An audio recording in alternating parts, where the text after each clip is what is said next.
नमस्कार, दिल्ली टुडे में आपका स्वागत है। चलिए बढ़ते हैं आज दिन भर की 25 खबरों की तरफ। यूपी में युवाओं को चुनावी उपहार के रूप में खेल विश्वविद्यालय, जिसका शिलान्यास प्रधानमंत्री नरेंद्र मोदी जी द्वारा आज दोपहर 12 बजे ग्राम सभा में होगा।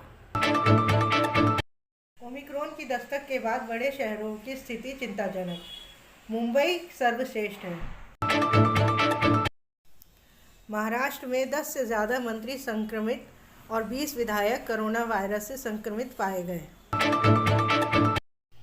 इस कोरोना काल में 3 महीने बाद 22,000 से ज़्यादा नए केस। बीते 24 घंटे में 6 अक्टूबर के बाद सर्वाधिक केस, सक्रिय केस 1 लाख पार हुए।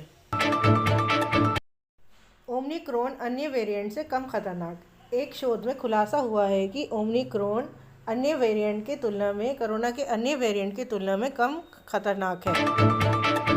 15 से 18 साल के नवयुवकों को कल से लगेगा टीका। अब तक 3.15 लाख से ज़्यादा पंजीकरण कराए गए। रक्षा करने के लिए सेना तत्पर।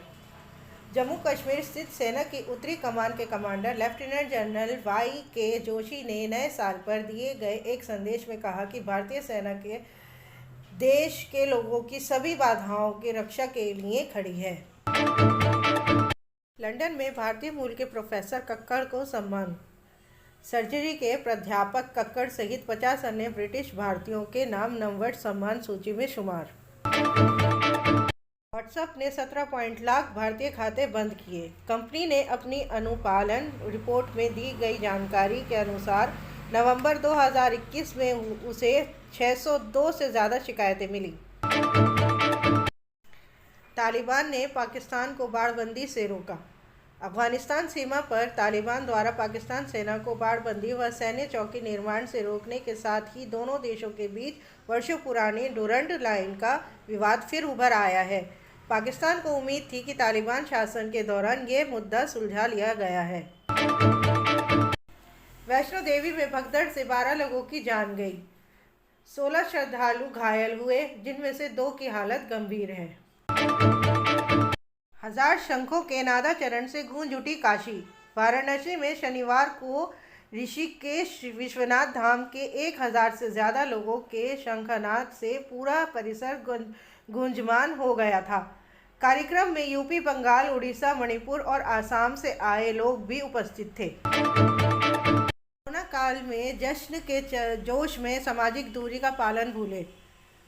राजधानी के विभिन्न स्थानों पर शनिवार को लोगों की भारी भीड़ उमड़ी। वेस्टू वर्णन पार्क के बाहर उमड़ा हजूम। चिड़ियाघर की भीड़ भाड़ देखकर वहां के लोग 6 द्वार खोले गए। पुलिस ने नियम तोड़ने पर काटे 4,997 चालान। पिछले 24 घंटे के भीतर दिल्ली सरकार ने नियमों के उल्लंघन पर 4,957 लोगों का चालान काटा। इनमें सबसे ज़्यादा चालान मास्क नहीं पहनने वालों पर था। दिल्ली के 2 बाज़ारों को बंद करने का आदेश। उत्तरी पूर्वी दिल्ली के 2 बाज़ारों को अस्थायी रूप से बंद करा दिया गया। सोनिया विहार, 4.5 पुश्ता शनि बाज़ार और जौहरीपुर शनि बाज़ार में भीड़ को देखते हुए स्थानीय प्रशासन की ओर से ये फैसला लिया गया। बच्चों को निःशुल्क शिक्षा देंगे केजरीवाल।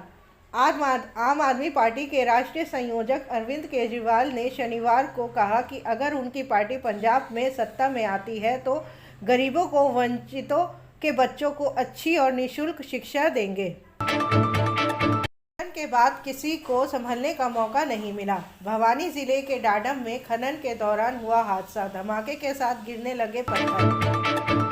कॉलेज में हिजाब पर रोक। मंगलुरु, कर्नाटक के उडुपी में महिला PU कॉलेज के 6 मुस्लिम छात्राओं ने आरोप लगाया कि प्राचार्य उन्हें कक्षा में हिजाब पहनने की अनुमति नहीं दे रहे हैं। छात्राओं ने यह भी शिकायत की कि उन्हें उर्दू, अरबी और बेरी भाषाओं में बात करने की भी अनुमति नहीं दी जा रही है।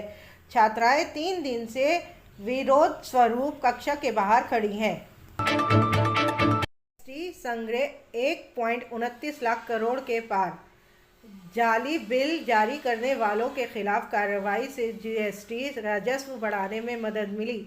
दिसंबर में 13% की वृद्धि। ऑनलाइन खाना मंगाना हुआ महंगा, खाद्यान्न सामग्री पर जीएसटी बढ़ाना गलत कदम। मारे गए आतंकी की डीएनए जांच होगी। कश्मीर के पुलिस महानिरीक्षक विजय कुमार ने शनिवार को कहा कि अनंतनाग मुठभेड़ में मारे गए 3 आतंकवादियों में से एक की डीएनए जांच कराई जाएगी।